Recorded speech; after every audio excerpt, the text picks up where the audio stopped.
ইল্লা আন তাকুনা মালাকাইন। তো হুজুর ফল কেন খাচ্ছেন না? বলে আল্লাহ নিষেধ করছে। আরে ডাক্তার হুজুর, আল্লাহ কেন নিষেধ করছে বুঝেন নাই তো? কেন? বলে এই ফল খেলে আপনারা ফেরেশতা হয়ে যাবেন, এটা আল্লাহ চায় না। ধোঁকাটা বুঝছেন আপনারা, না বুঝলে তো বুঝবেন না। আহলুস সুন্নাহ ওয়াল জামাতের আকীদা হচ্ছে সমস্ত নবীদের মর্যাদা সমস্ত ফেরেশতার উপরে।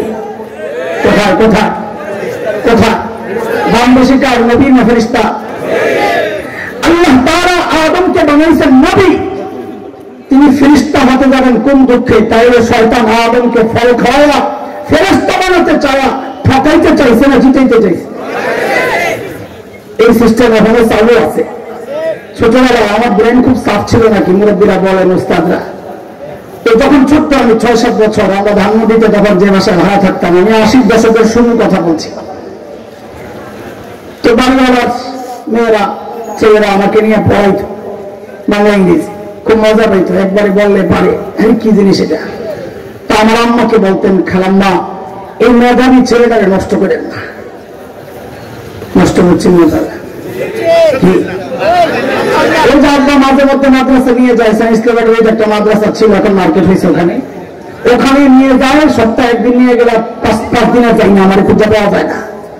ওই বয়স চলতেছে তখন আমার।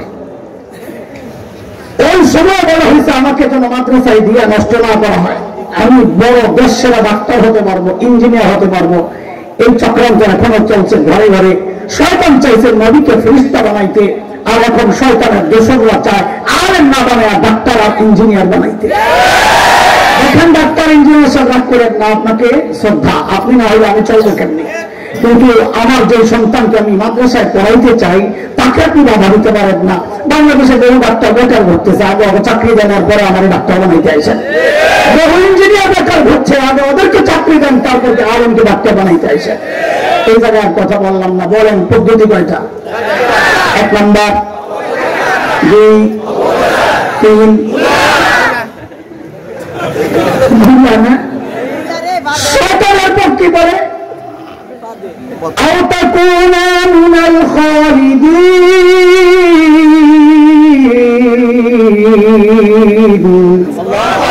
ফল কেন খাচ্ছেন না? বলে আল্লাহ নিষেধ করেছেন। বলে আল্লাহ কি জন্য নিষেধ করেছেন হুজুর? আপনারা তো বুঝলেন না, হারে বোকা। বলে এই ফল খেলে জান্নাতে স্থায়ীভাবে থাকার ব্যবস্থা হয়ে যাবে, এটা আল্লাহ চান না। জান্নাতে থাকার তো দিছে, খান জান্নাতে থাকার ব্যবস্থা হয়ে যাবে। ধোকা কি আগে বুঝেন? আল্লাহ তোমার হাওয়াকে জান্নাতে স্থায়ীভাবে থাকার জন্য বানানি নাই। কোন পাঠাবেন বলে বানাইছেন বলেন তো একটু, মাদ্রাসা বলো। وَإِذْ قَالَ رَبُّكَ لِلْمَلَائِكَةِ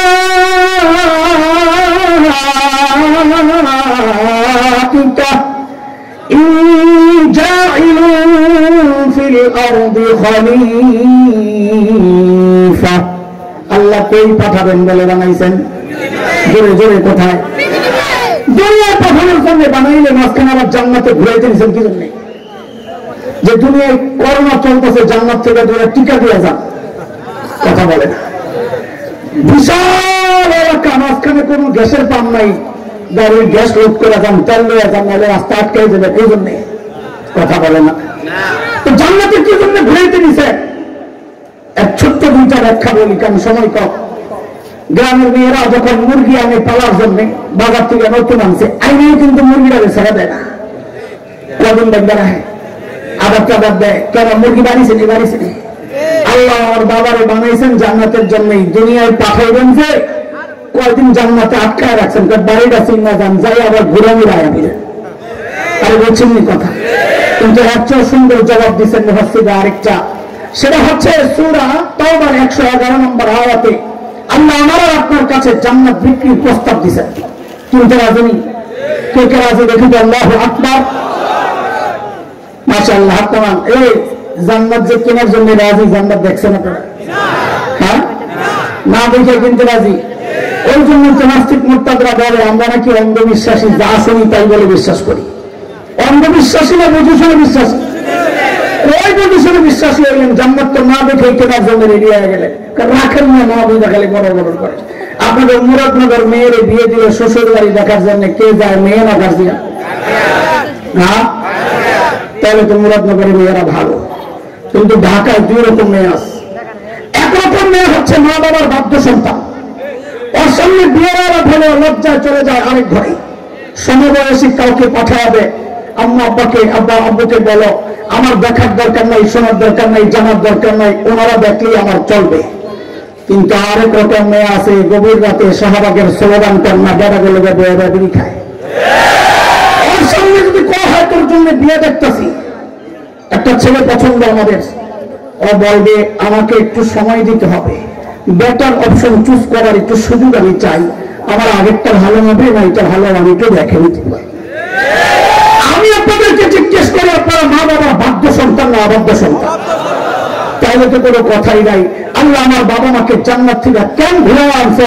যেন কিয়ামত পর্যন্ত নাস্তিক মুরতাদদের জবান বন্ধ হয়ে যায় যে আমরা জান্নাত না দেখেই কেনার জন্য রেডি হই নাই, বরং আমরা মা বাবার বাধ্য সন্তান।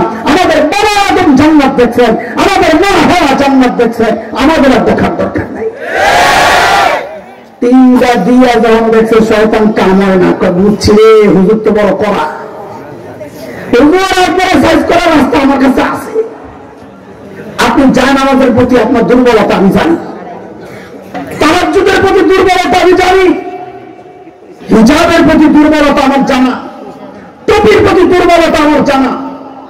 এই জন্য দেখবেন বহু আল্লাহর বান্দা সারা জিন্দেগি ইসলামের বিরুদ্ধে, কিন্তু যেই দেখবেন নির্বাচন আসে আজকে টুপিটাকে লাগায় হাসান বস্তু হয়ে যায়। জানে এই টুপির প্রতি দুর্বলতা আছে দেশের মানুষের। এটা হচ্ছে এক সুরতে ধোকা। খেয়াল করেন, দেখবেন হিজাব টুজাব লাগায় আর অবশ্যই হয়ে যায়। গভীর থেকে উঠে বলে খালি যায় নামাজ খুলতে, সুবহানাল্লাহ।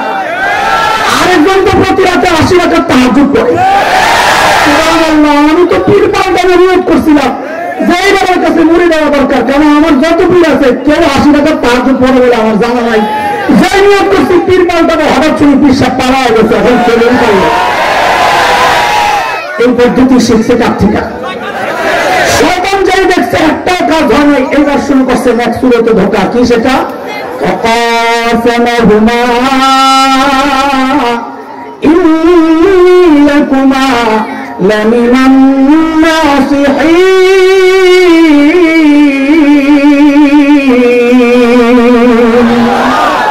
আল্লাহর কসম খায়া করে আমি আপনাকে হিতাকাঙ্ক্ষী হুজুর, আমারে ভুল বুঝেন না। আল্লাহু আকবার। শয়তান যার হিতাকাঙ্ক্ষী হয় তার আর শত্রু লাগে না।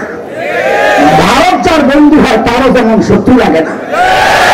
এই 16 বছর আমাদেরকে শুধু এই বয়ান গেলানো হয়েছে, ভারত আমাদের বন্ধু। বন্ধু কত কিছু দেয়, সুবহানাল্লাহ। গরু দেয়, আলু দেয়, চিনি দেয়, পেঁয়াজ দেয়, দেয় আর দেয়, দেয় আর দেয়। যেই বাংলাদেশ থেকে যাওয়ার মাথান যাওয়ার টাইপটা পেলাবেন 5 তারিখে টাইটা দিল, সব যাওয়া বন্ধ করে অহংকারী হুমকি দেয়, হুমকি দেয়, হুমকি দেয়। শুরুতে খুব গরম, দেশ দিল না, আমরা বলি দিস না, তোমার পেজ দেখবো না কেন? আমরা আপাই শিখায় গেছে পেজ ছাড়াও তরকারি আনবো যায়, খাবো না তোমার পেজ। যেই মেরুদণ্ড সোজা করে একটু বলছি লাগবো না পেজ, এখন দেখি বস্তা সামনে টানবে। দাদা কি খবর? দাদা দিনকাল ভালো যাচ্ছিল দাদা, কেন কি সমস্যা? বাংলাদেশিরা পেজ দিচ্ছি না দাদা। তোরা খা, খাওয়ার সেই কোন জানাই, খাইতে কোন জানাই। যাদের বাড়িতে মেহমান গেলে ছোট্ট একটা এইটুকু কৌটার মতো একটা মাটির অন্তর, এই কাপ এই ছোট্ট, এটার মধ্যে অল্প একটু চা দিবে, চিকন একটা টোস্ট বিস্কুট দিয়ে বলবে কি দাদা কোনটা খেয়ে নিন। দাদা তোরা কথা বলিস না। বোন গেছে ভাইয়ের বাড়িতে, ভাই গেছে বোনের বাড়িতে বেড়াইতে দুপুর বেলা খাওয়ানোর টাইম, ভাই কলিং বেল টিপে টিপে টিপে, বোন কোথাও করে না, দরজাও খোলে না, ঘরে কেউ নাই, আমার একটা বাপ। ভাই বলছে কাহিনী কি? যাওয়ার কাছে যাওয়া বলে দিদি আমি কিন্তু খেয়ে আসছি। দিদি তাড়াতাড়ি দরজা খোলে আর বলে আগে বলবি না, ওরা কি পেস খাবে। এই জন্য মাঝে মধ্যে ওদের কলিজা শুকাইতে শুকাইতে তো হাড্ডি হয়ে গেছে, রুচি এত নোংরা। মাঝে মধ্যে যখন দেখি সীমান্তে এসে আমার দেশে ঢুকার একটা